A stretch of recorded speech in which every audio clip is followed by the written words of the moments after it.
it's Omicron. Falcon hates puns and thinks that they're all wrong. One's American and one is an Aussie.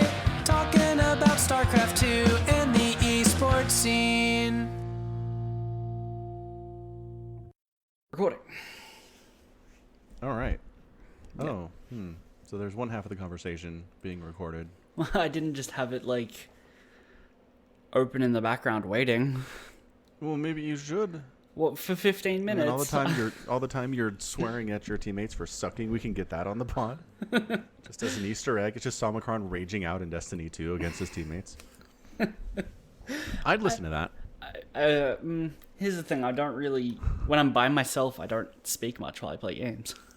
Ah, okay. So you don't yell at your teammates then, or your opponents all that much. No. That's cool. I'm also usually not the guy winning for the team. And my teammates might be yelling at my performance. I don't know. Yeah. No, I mean, I don't know. Not being the best player on the team doesn't preclude you from yelling at everybody else for sucking. You can definitely be middle of the road and still, or even the worst player, and yell at everybody else for not being good. Like, I don't know, there's always excuses for you not to be on the top of the leaderboard. Right, but I don't know. StarCraft has ingrained to me that if you're not winning, you're the problem. Right. And that's why I like StarCraft so much, is if you lose, it's not because your team was bad. You're playing teams, I guess. But 1v1, yeah. Yeah. Yep. Anyway, good stuff. I'm glad you could get your first-person shooter itch scratched. Very nice. Yep. Always nice to have a game around for those moments. Anyway, speaking of video games, so I'll log into the Epic Game Store every once in a while just see what the free game is and then grab it because whatever. Right. Because one day my kids will be like, I want a game. And I'm like, all right, well, here is a giant library of stuff I've never played. Enjoy. And so I got it. It was, I don't even know what it's called. Blah, blah, blah. It feels like an indie game. I've never heard of it. Untitled Goose Game? No, they're not giving that away. That's not the free game at all. Well, it's a free game, I think. So. Untitled Goose Game is free? Yeah. What? Pretty sure. Where? On the Epic Store. To the Epic Store. There's an update. Anyway, I'll tell my story really quick. So everything was cool. And then the next day, I get a push notification on my PC, which, first of all, boo. Yeah. Yep. And number two, it's saying, hey, you should get this free game. And I'm like, screw you, Epic Games. I already got it. You know it's in my library. What is wrong with you? That's all. Thumbs down, Epic. I do not like this stuff. Goose Game. And it's not even just them that does it. Oh, it's not on. Okay, hang on. I just got the push notification for Minute, now available for free. That's it. Yep. That's the one. Yep. Okay. I only get them while the Epic Game Store is open, so it really doesn't make any sense. Because I already have the store open. Yeah. Right. Yeah. So it's on the Epic Game Store for $20. I could have sworn I was looking at it the other day for free. Maybe I'm too late. Maybe.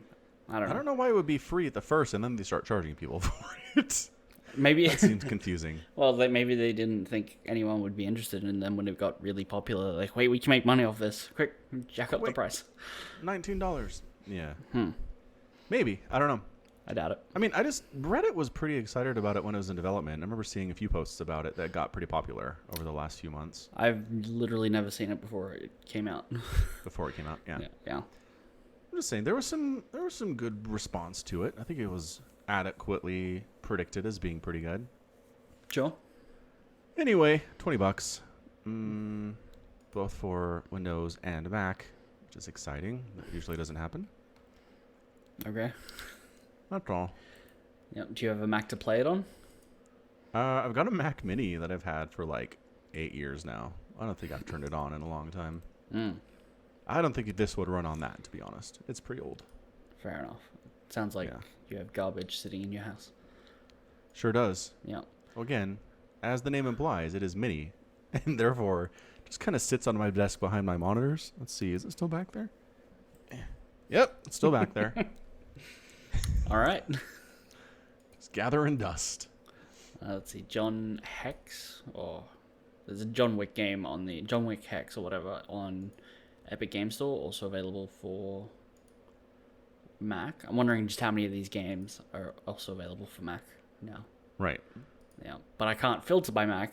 I'm sure it would if I had it, but I can tell you the new Ghost Recon, which is a crap game apparently, not available. Ghostbusters, the video game remastered, not available. What the Golf kicks me out of dark mode, so that's fun, but it's available for Mac. Don't know why it does that. That is horrific. Like you went to the... Wait, I went to the store page for What the Golf on Epic Games, and it kicked me out of dark mode. Okay, that doesn't make any sense. Yeah. And now that I'm looking at the settings for the Epic Store, I'm not sure it has like a dedicated dark mode. It just is dark mode. Yeah. So I wonder what happens when you go there, because the entire thing turned white for me. That's a good question. Let me relaunch the Epic Game Store because I was done. Yeah. That's all right. Epic Games Launcher. Today. All right. Store. Golf? Yeah, What the Golf, I think it's called. What the golf? Whoa, it did. What the crap? Yep. That's some stupid coding. So then if you go to like Maybe it's Slime a feature. Rancher, it goes back to dark. Maybe it's a feature. I guess. They're like, we want people who are looking for our game to be blinded and hate us. I mean, it sticks with the what the tradition of the game. It does. Yeah, maybe that's the theme. Maybe that's the theme. All right. I don't know. I just went to the Slime Rancher store page, and it is endlessly loading. Oh, That's pretty cool. Good job, Epic Games Launcher. You're the best. I think I have Slime Rancher on Steam. Yep. Yeah, I'm pretty sure Slime Rancher was free on Epic like 6 months ago. I just grabbed it. Fair enough. Sounds like something I would do. Last played March 8th, 2017. Total Yep. playtime, 10 minutes. I have a few games like that. I have One or two. 980. Oh my gosh, you have 980 games? No, that's not true. I have okay. I have 1207. Oh my gosh, you're underestimating on purpose, probably. No, not on purpose. I just took a guess before the number loaded. So You weren't trying to undersell it. yeah, I have 144 games. solid So my library is substantially smaller. effort. Terraria is running. No, it's not. And Terraria is running. Terraria. Is whatever. No, Whatever, Aussie. I'm Terraria. not correcting you. I'm trying to is that the game you mean? Yeah, Okay. Terraria. Because Terra is a thing. It's not Terra. Right, Is but it's Terra? But it's a terrarium. Terra means Earth. Terraria. Terraria. It's not Terra. Terraria. I can't remember how I said it now. Terraria. You said Terraria. Terraria. Terraria. Terraria. Potato. Potato. When you're referring to Earth, it's Terra. Yeah, it's not Terra. Terra. Is it for you? Terra. Terra. All right, fair enough. Terra. Yeah, it's a Terra. Terraria. Terraria. Well, this is driving us crazy. We're gonna move on. All right. So anyway, Slime Rancher never loaded. I'm gonna just close the Epic Game Store. Goodbye. Goodbye, Epic Game Store. So yeah, so today's episode, I wanted to do a couple things. Number one, talk about the Terminator movies, Mm-hmm. Yeah. and number two, we'll look at GSL, Yes. which that would interestingly. Yeah, okay. And yeah, so here's the story about Terminator. Last week, I was talking with Somicron about some stuff, and talking about a list of movies that I have that I haven't watched that I need to watch because they're classics and whatever. And I was going through the list and realized I'd done a pretty good job over the last couple of years going through the classics, like Alien and Aliens I watched. I watched The Departed, No Country for Old Men, Silence of the Lambs, things like that. Just things I hadn't gotten around to either because I was too young or just didn't watch it the first time around. So I was going through the list, and then I mentioned I hadn't seen either Terminator or Terminator 2, and that effectively flabbergasted Somicron. He was very upset that I had not experienced these two films. Yeah. And, I recommended that you watch them, and then lying in bed half asleep, I jumped up remembering that they feature time travel and been like, oh no. Falcon's going to hate this, and it's going to be all my fault. Yeah, pretty much. Yeah. Yeah. Yeah. So, I mean, I knew enough about Terminator to understand time travel was a thing. Really didn't have a problem with it. And yeah, I mean, in this case, it was fine. I feel like the story was tight enough that it wasn't sprawly and it wasn't really too reliant on paradoxes. Obviously, there are paradoxes, but the future movies don't go into this. But when, God, what's his name? Reese?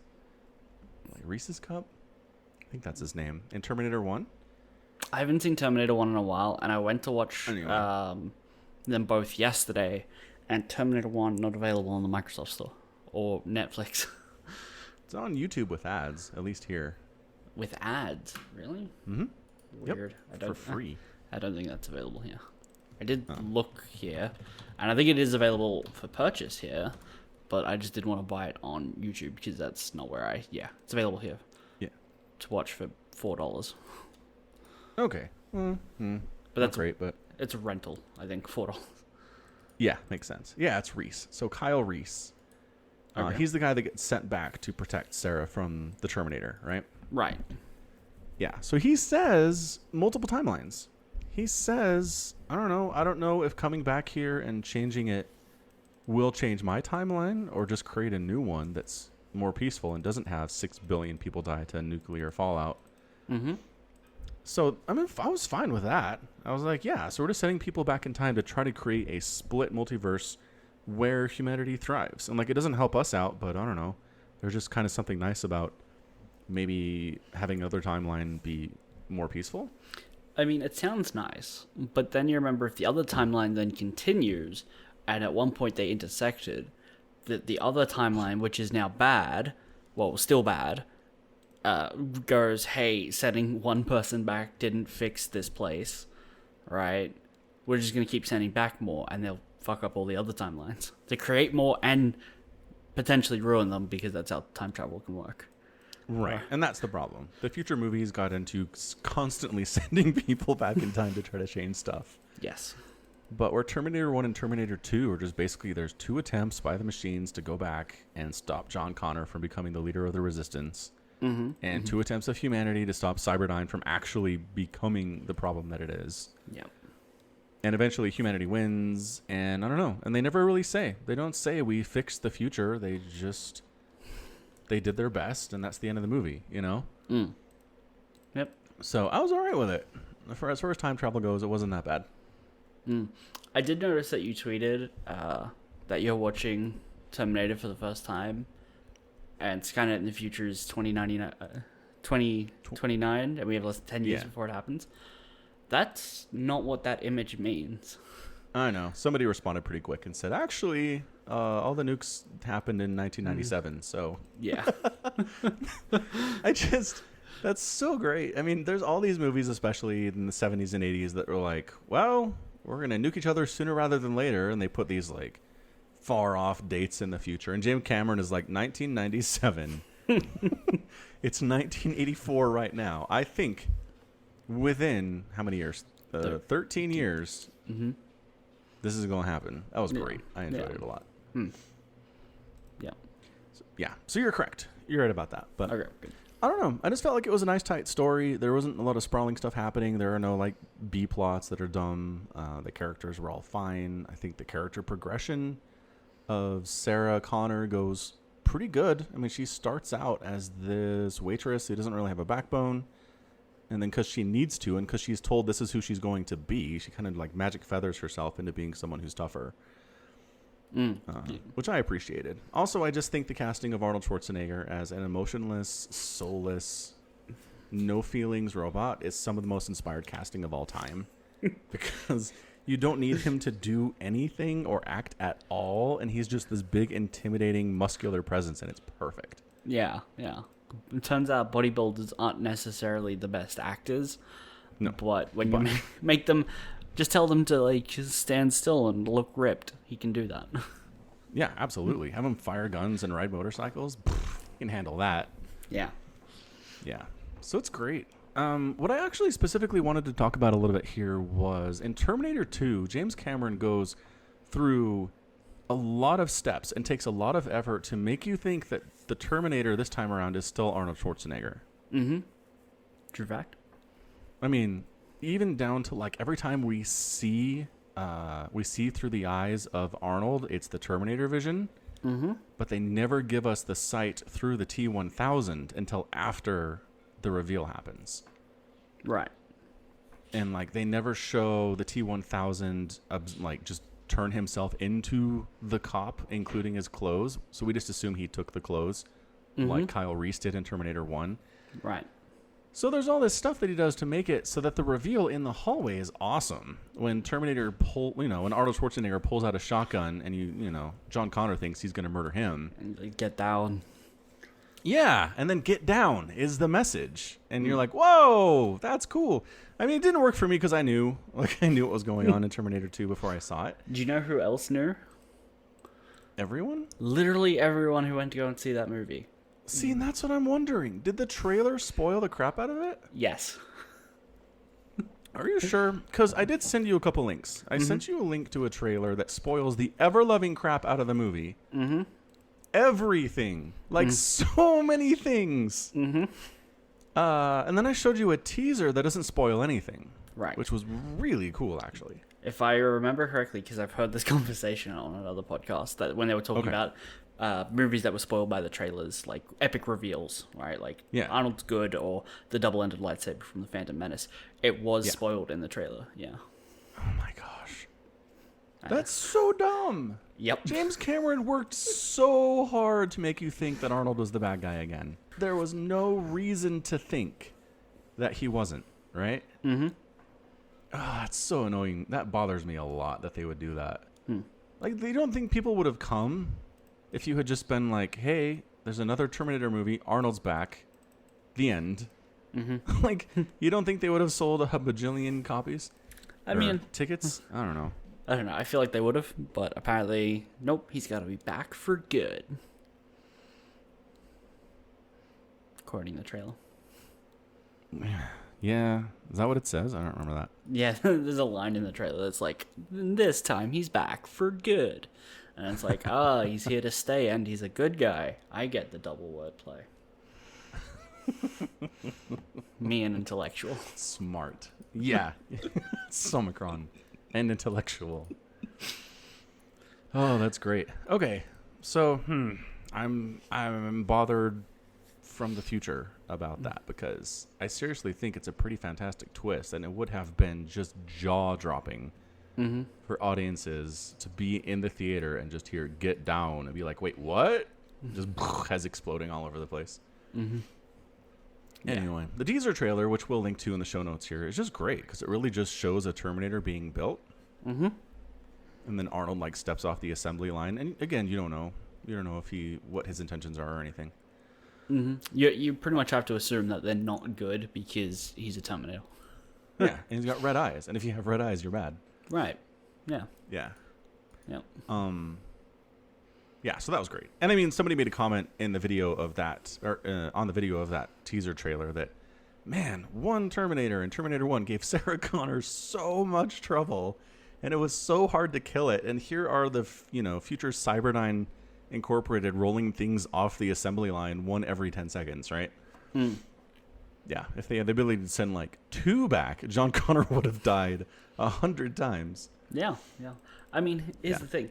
Like, there's like a number of things that I mean, just from like a time travel perspective, where Sarah Connor just gets lucky, right? It's absolutely. She's lucky they can only send one thing back at a time. She's lucky the rebellion also has access to time travel. Okay. Yep. She's lucky that her name, for whatever reason, is third in the phone book and not first. Yep. she's lucky that her coworkers told her about the murders on the news. Otherwise, she would have been oblivious to it. Like, she gets, Yeah, well, I don't know that did that help that she knew? like the idea that someone's coming around to kill all the Sarah Connors. Yeah, I think that might have tipped her off a little bit. It did, and she went to the police station, but like that did not help. Like 17 cops died. Well, 17 cops Right. died, but she didn't. If she was just at home, she would have died. She'd just laid Well, down no, and but gone she to didn't bed. die because Kyle was around. I think the fact that the resistance is able to send somebody back is the deal.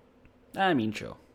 Again, I watched this movie recently. I remember specific details, but you're right. There's 100 times. Like specifically when she is in the club. Remember, she calls the cops, and the cops are like, "All right, stay where you are in a public place. Nobody's going to try to kill you in public because we don't understand what Terminators are." Mm-hmm.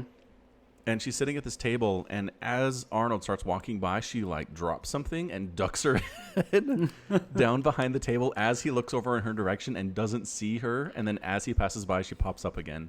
Yeah. It is the most fortuitous timing of all time. I love it. The thing, So there's a bunch of that. yeah, I was just reminded of this because I've been watching the second one, and they use that like enhance filter where everything's pixelated and then it slowly deblurs for the Terminator's vision. That even back then they were like, oh, these future machines are going to be able to do so much, but they didn't have eyes that worked like the cameras they were using to shoot the film, right? Right. Like For some reason. full color, Yeah. or it's just very strange. Like, Yeah, they're basically like, we've created robots that have a level of sentience, but their eyes are basically 1970s camcorders. yeah, Worse than that. Yeah. yes, I mean, I don't know. At that point, they realized that pattern recognition was really hard for computers. And maybe they were like, that's one thing maybe that is still really hard to solve in the future. We can give them sentience, but pattern recognition and seeing things like people do is really hard.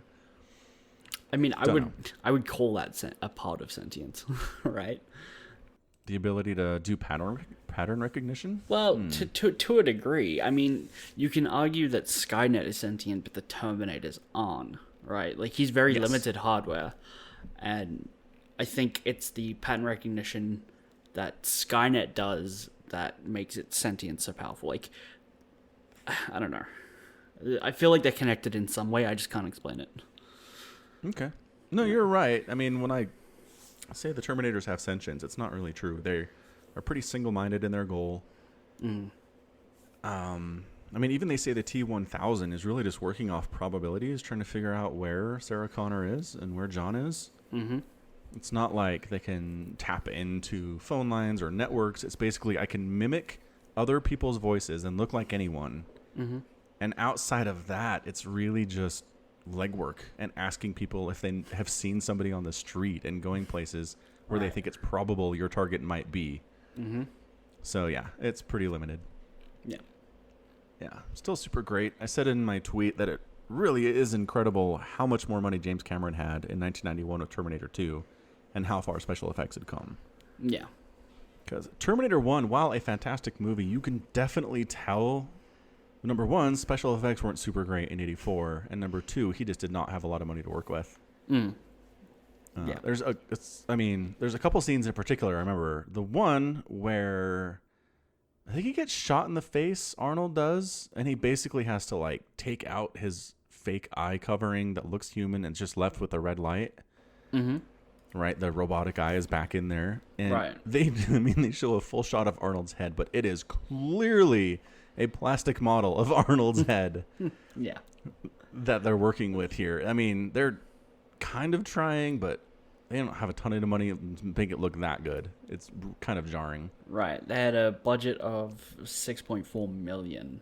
Oh my gosh, that movie was made on $6 million. That's so amazing. Yeah. And then what about Terminator 2? Oh yeah. God, I do not want to go and see Terminator Dark Fate. Stop showing me ads for it. Yeah, leave us alone. That movie looks terrible. And it's got Yep. Arnold Schwarzenegger back in it, so that's cool. He's been in some bad Terminators. He was in Genesis. Yeah. Don't get me wrong. Why does searching for Terminator on IMDb list all of them in like order except for Terminator 2, and you have to click expand more for that one. I don't understand. I don't know. That's a great question. Yeah, it had a budget of 102 million. Yeah. So he has like 50 times more money. It's insane. It's a lot more money, yeah. So much more money to work with. I mean, in one, it kind of feels like a student film in places, because effectively, I mean, it was almost like when Terminator and Kyle do their little time warp into 1984, and there's all the lightning and stuff. You never actually see them appear. It's just like there's CGI lightning all over the place, and then it pans over, and there they are, crushed on the ground naked, right? There's no...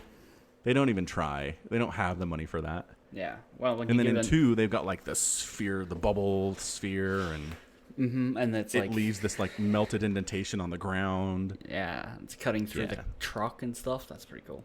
Yeah. Cameron was like, I can do so much stuff now. Yeah. When you have nearly 16 times the budget, you can do more things. Yeah. Yeah. Interestingly enough, Arnold looks smaller in Terminator 2. You reckon? I think so. Like in the scenes where he first shows up in 1 and 2, in 1 he looks enormous. And in 2, he's not quite as enormous. I don't know. Maybe I'm wrong. I don't know. I haven't seen them back to back, so. Right. Yeah. Maybe we'll do some comparison later. But anyway, 1 and 2 are great. I'm glad I watched them, even with the time travel. Oh, the other thing I was going to say in Terminator 1 where the CGI looks wonky is the first time the Terminator, like all of his skin is melted off and it's just left with a metal skeleton. Yeah, there's a couple times where it's like chasing after them and it looks real bad. The scenes are just like, you are stop motioning the crap out of this thing right now and trying to make it seem like it's coming down a hallway, but it's not really working. Yeah. Some of the tracking's not great either. Right. Yeah. But still tons of fun. Like, I'm sure it blew audiences' minds in 1984. Probably did, yeah. Yeah. Yeah. Nice job, James Cameron. Which is why stuff like Avatar is so disappointing. Because, like, he's capable of telling decent original story. But then Avatar is just like, we're doing Fern Gully and Pocahontas and putting it in space. It's like, dude, your visuals are incredible, but, like, you can do better than that with story, man. Can he? I don't know. I think Terminator's fine. You don't have to have the stupid complex, 47 character A plot, B plot, C plot stuff. Just tell a Terminator story. It's not that hard. Keep it simple. Did he write it? Like, who wrote Terminator? Oh, good question. I just assumed he did. Writers James Cameron and Gale and Hurd, and one more credit, it says. It's weird. I was going to say, it's so early in additional James dialogue. Cameron's career. William Fisher. Yeah. I mean, his first major film was Terminator. So, Right. like, usually the first major film of famous directors, they wrote it. It's their baby, right? Right. Because you can't really hire another great writer to do it for you because you're unknown. But yeah, if you can make it work, then eventually you can start hiring bigger and better writers if you want. But again, Avatar is his too. Right. Yeah. Terminator 2 broke box office records, earning over $200 million in the U.S. and Canada, and over another $300 million in other territories. It was the highest grossing film of 91.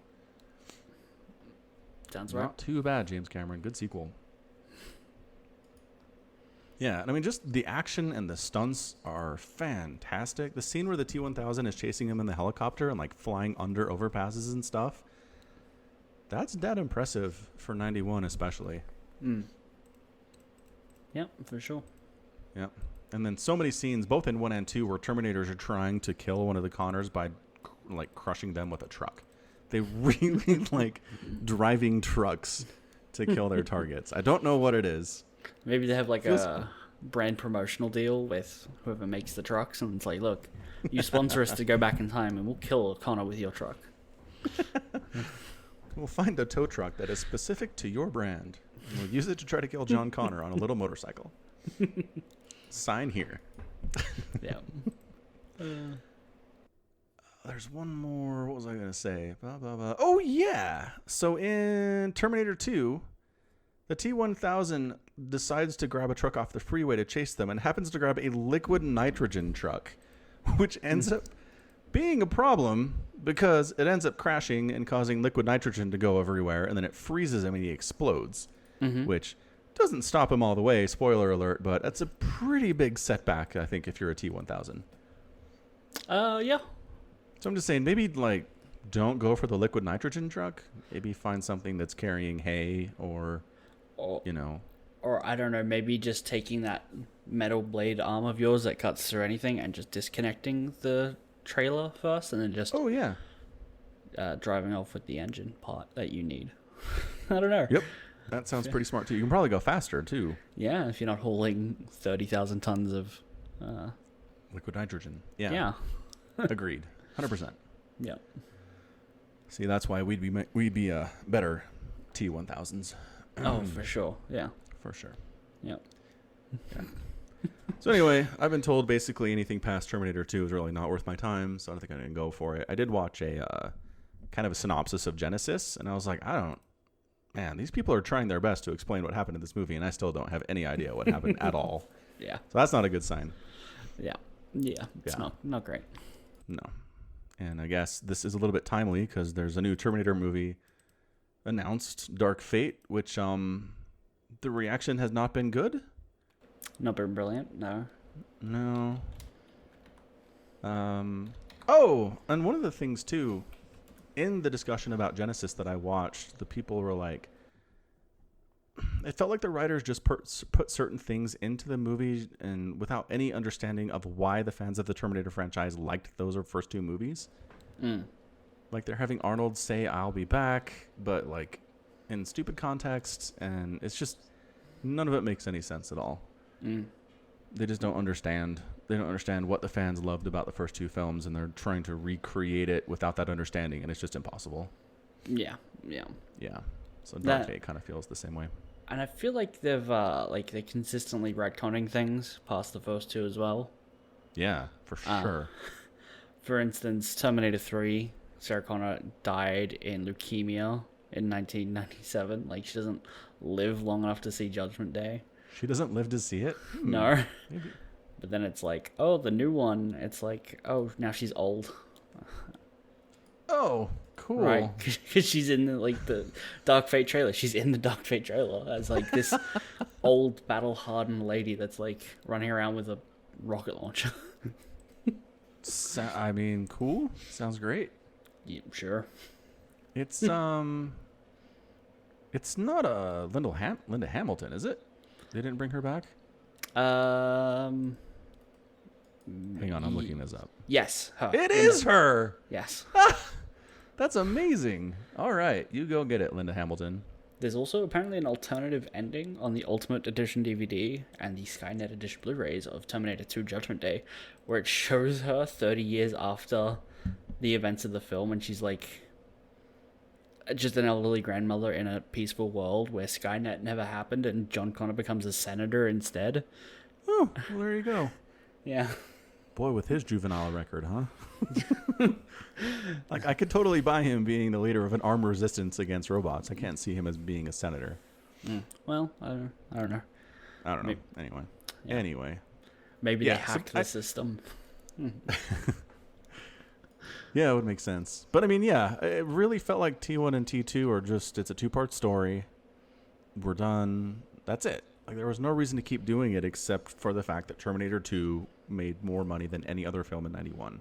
Right. Which guarantees some kind of another movie is going to come after it at some point. Mm-hmm. Yeah, couldn't avoid it. Yeah. Anyway. Is good. I want to know what they paid Arnold for the first Terminator movie. I bet it was like $100. You know, probably. I don't know if it's disclosed. Right. I don't know if they made that public. No.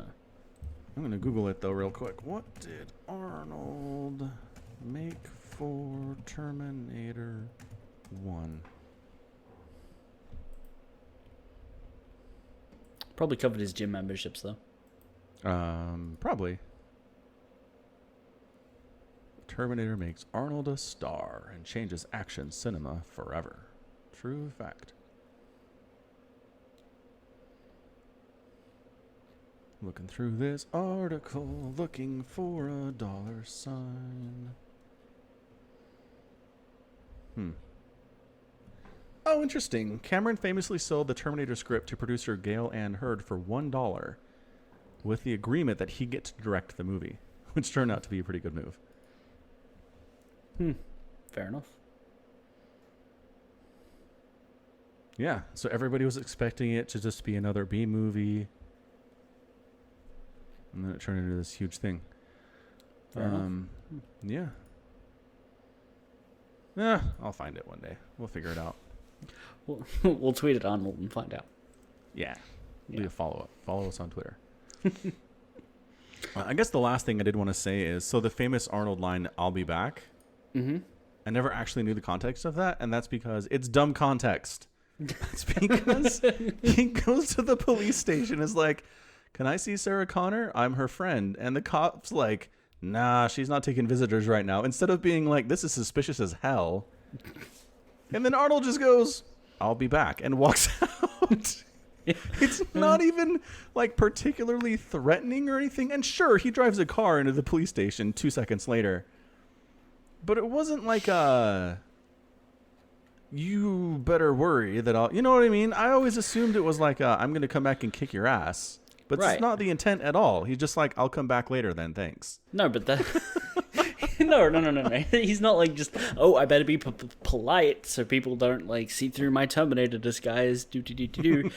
He was like, it's so nonchalant that makes Yeah. it threatening. It's just like, "Well, I'll be back," and it's like now you hear that and you go, "Oh, right." It's because it's nonchalant that it works as a threat now. Entirely what that is. I just, especially with his delivery, it just felt so threatening. I don't know, man. I didn't see it as nonchalant. No, didn't you just say that? Like it was like a nothing The comment. context. I'll play back the tape. I'm pretty sure you just said something along those lines. But it's not the intent at all. He's just like, "I'll come back later then, thanks." I just hadn't known the context, and that's because it's not great context. All right. All right. That's it. If you haven't seen Terminator movies, you should probably go watch them. Yeah. Yes. Yeah. All right. On to GSL. All right. On to GSL. Excellent. All right. GS. So if you remember from the last podcast, which I hope you're listening to all of these, by the way. This is your first. Welcome. I know, right? Welcome to the pod. Go back and listen to all 80 that we have already. 111. 111 we have already. I wasn't too far off. Only 31 off. Yeah. So basically, Africa TV GSL Super Tournament number 2. We each chose one player from the round of 16. Whichever player went further, the person who picked him won. Right. Okay. So I ended up taking Rogue because he just won GSL Season 3 for 2019. Looking pretty good doing it. Pretty good. And then Sean Macron took TY. A Terran, of all things, in a time when Terran is considered woefully underpowered. I've never heard I'm sure there's some Terrans out there who are like, "We're underpowered." I'm not denying that. But most of the balance complaining that I see personally is that Zerg and Protoss is overpowered, not that Terran is underpowered. And that we just have bad players, essentially. Okay. That's different then. Right, yeah. Anyway, the point is, choosing a Terran in a super tournament didn't seem like a great idea. No, not particularly. Okay. All right. So, end of the day, I checked the results one morning, and I was like, stats 3-1 to Rogue. What the crap, dude? In what is apparently a very quick series as well. Yeah, it makes sense, right? Yeah. If Zerg late game is hard to deal with, then your best bet is to kill him fast. The VOD is an hour and 3 minutes. That's 4 games In an hour. All right, so it's 15-minute games, right? That actually seems reasonable. Okay. But that does also include Artosis talking, well, Tastosis talking, and about the players and the interviews probably. So it's maybe a little shorter. Fair point. Yeah. And it could be like one 30-minute game and like a lot of little, 5-minute rushes where you get to like ling flooded. Oh, not. Yeah, ling flooded because it's stats and it's rogue, right? For some reason I was thinking there's a Terran in there. I'm like, I was about to say maybe the game that Rogue took was a proxy racks, and I'm like, that doesn't make sense. Where did that come from? Yeah. All right, so spoiler alerts here. I'm just going to go through real quick and see the end of each game. Go for it. Game 1, stats went full has, man. At the end of this, we have cannons, we have gateways in Rogue's natural and in his main. And Rogue is trying to fight back with roaches and ravagers, which seems like the right tech to have, but then more shield batteries keep coming up. And who taps out? Come on, somebody tap out. Let's go. Oh, there's like 3 ravagers against 8 stalkers. That's not going to go very well for the Zerg. And there it is. So stats wins by going has on Rogue. Mm-hmm. So that's not late game Zerg at all. No. And then game 2 It's is a Acropolis. long one. Oh my gosh, it's a long. Well, all right, 15 minutes. And for some reason, Rogue goes Swarm Host. Okay. He's got Swarm Host, Roach Hydra versus Mothership Immortal Stalker. Feels a little underwhelming. Certainly strange, I think. Yeah. He went Swarm Host, but not Nydus? I assume there was a Nydus there somewhere. Oh, yeah. I mean, you can't go Swarm Host without going Nydus. I Nydus. figured that was just assumed. It's implied, right. Yeah. I feel like Swarm Host should be moved off the Infestation Pit and onto the Nydus one. Right, like you can only make... Once you make a Nydus, then you can make Swarm Host. Might as well. Again, there's no reason to make them if you're not making Nydus too. Mm-hmm. Yeah, so no Infestors, no Vipers. It's just Lurker, Hydra, Roach, some Swarm Host-ish. Okay. And then...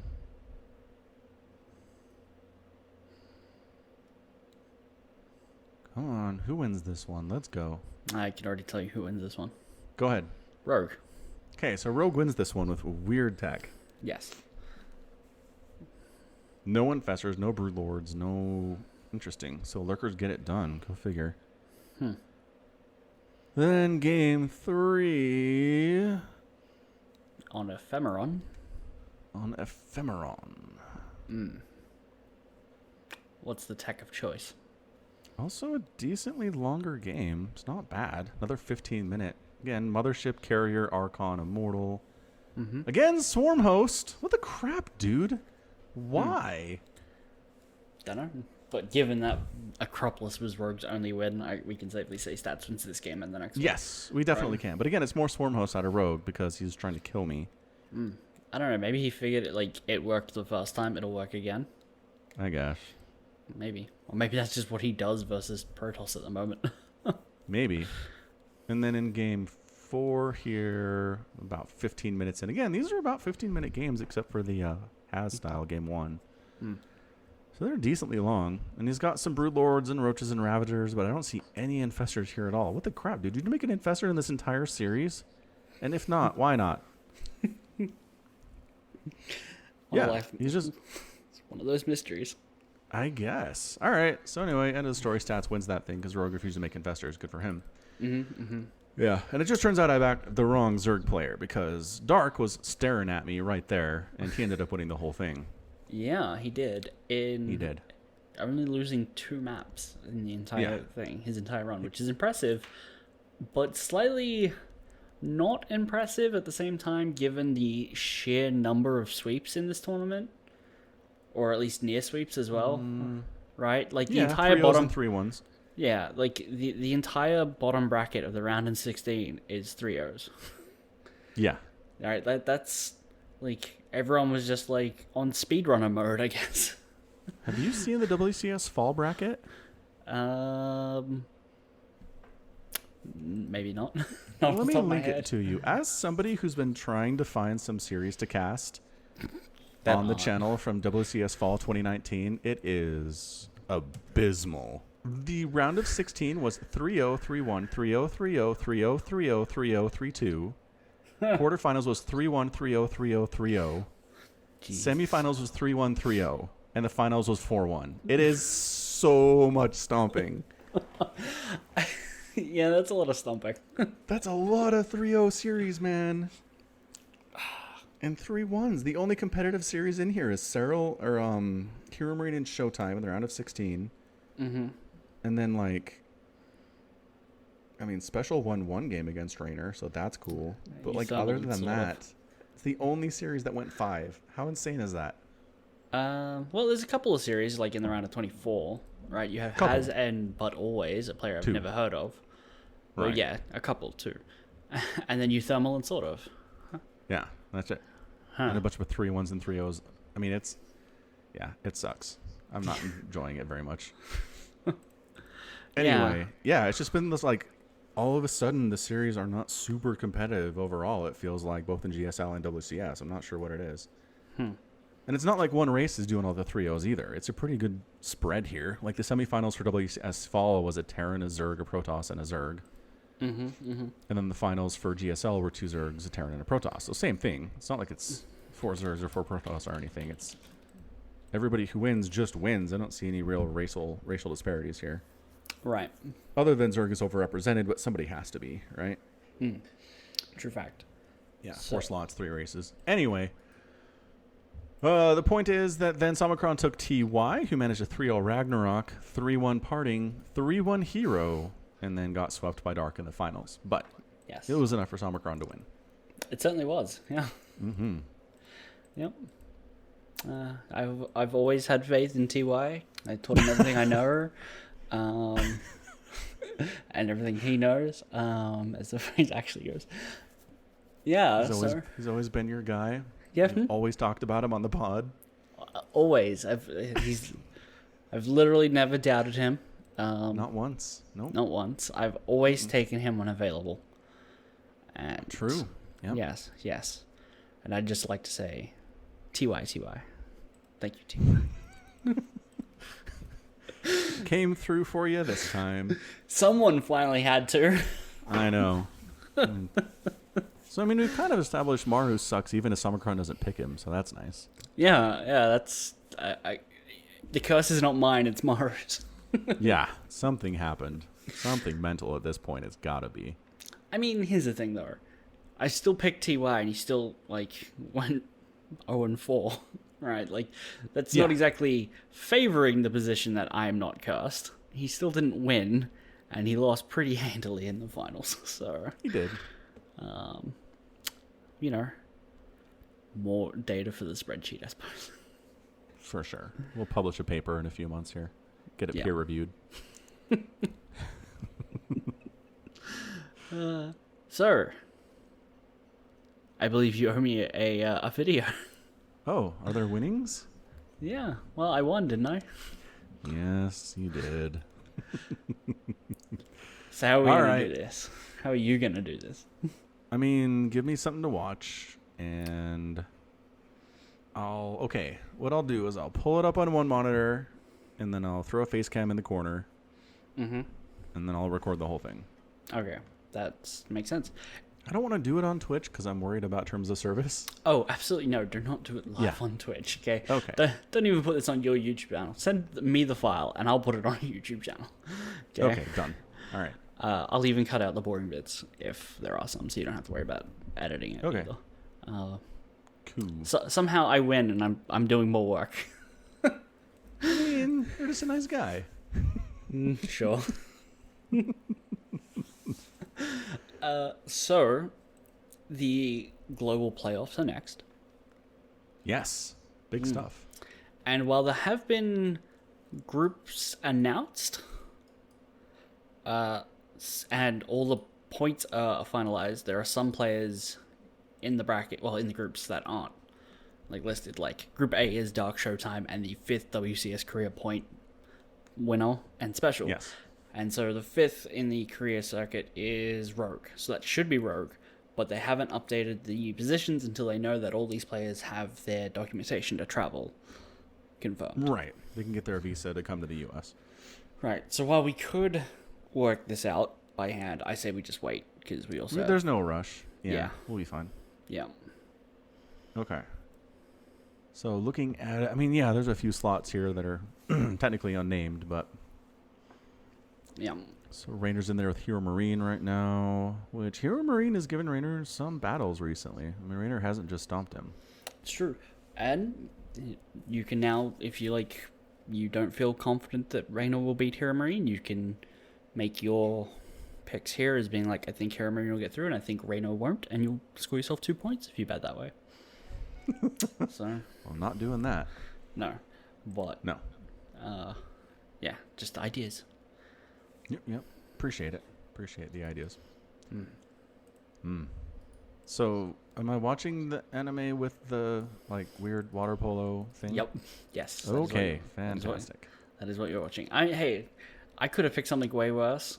Sure could have. I'm literally giving you what's the sports analogy, a softball, like a really easy hitter. Yeah.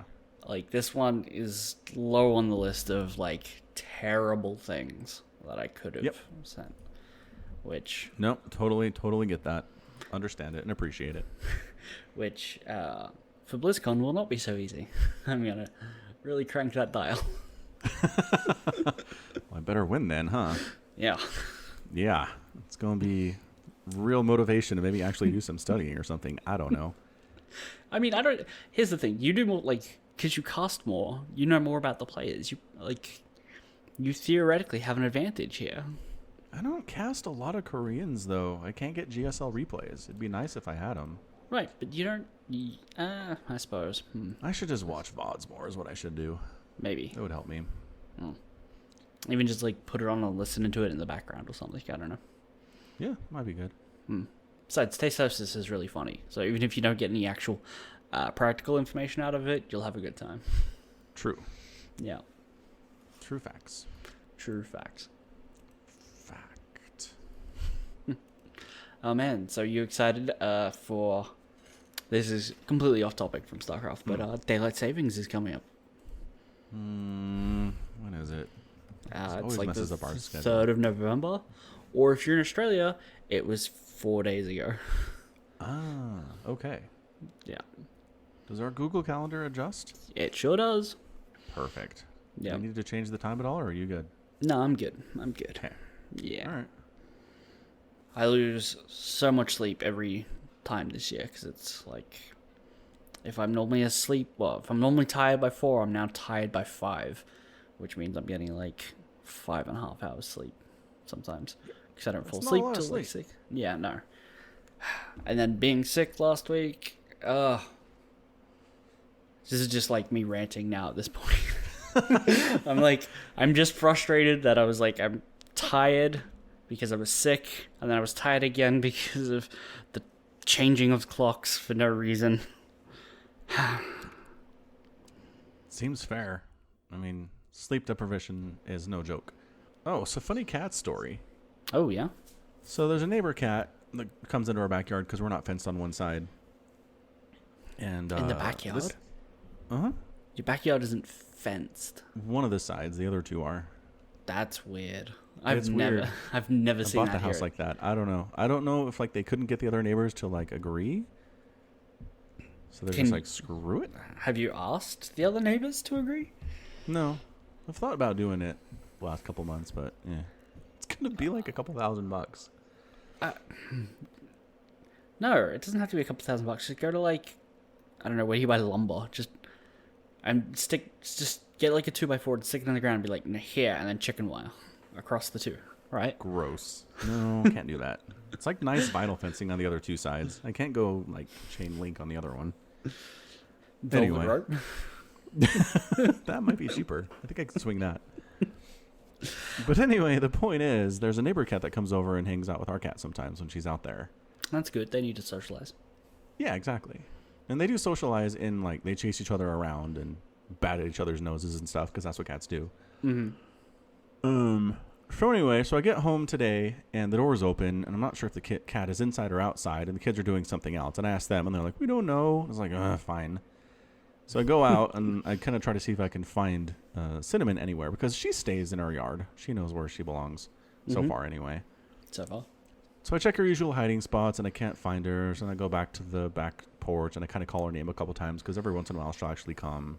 And I'm standing there waiting, and all of a sudden the other cat comes screaming from inside my house, shoof, out the back door and like back to her house. I'm like, wait, what? What are you doing in here? So that took me by surprise, because the kids will just do that. They'll let Cinnamon outside and leave the door open a little bit so she can get back in, which we've been doing when it's nice, but I don't know what we're going to do in the winter. Probably just make her scratch at the door if she wants to go out. But yeah, other cat was just hanging out inside of my house. Probably eating her food. Probably. Although the food is right by the door and she wasn't there. So Okay, fair enough. I don't know what the other cat was doing, but it was startled me something good. Have you considered us considered a GPS tracker for her? No. I mean, she's chipped, so if somebody finds her, they can take her to a shelter or something, and they'll know But where to you take can her get back, you can get like a collar with just like a little GPS tag on it, and then you can just pull it up on your phone and be like, oh, okay, I know she's in the house or under the house, maybe. Yeah. No real way to do altitude on a top-down view. On No, GPS. definitely not. No. I'll think about it. It's probably way overkill for what you need. Probably. It's also generally, if you get something with like GPS tracking, it's like a subscription service or something. That's true. Unless you don't happen to own your own satellite, do you? I do not. Wasn't able to get one back in the 90s when they were cheap. Maybe with SpaceX throwing more and more up there, eventually you'll be able to get them pretty easy once it gets commercialized a little bit more. Exactly. I think that's how that works. Yeah. All right. Well, I think it's time to wrap it up. You think so? Yeah, for sure. Awesome. All right. Well, thanks for listening to another edition of the Falcon Paladin Hour. Thanks for spending your time with us this week. Again, check out the merch store. We have some new stuff, some new fancy changing mugs and things, and there's a new URL too. It's falconpaladin.store, which is easy to remember. And also, please consider supporting the podcast on Patreon, for as little as $1 a month. Really doesn't cost you anything. And until next time, as always, thanks for being here, and you take care of yourself. Say $1 a month doesn't cost you anything.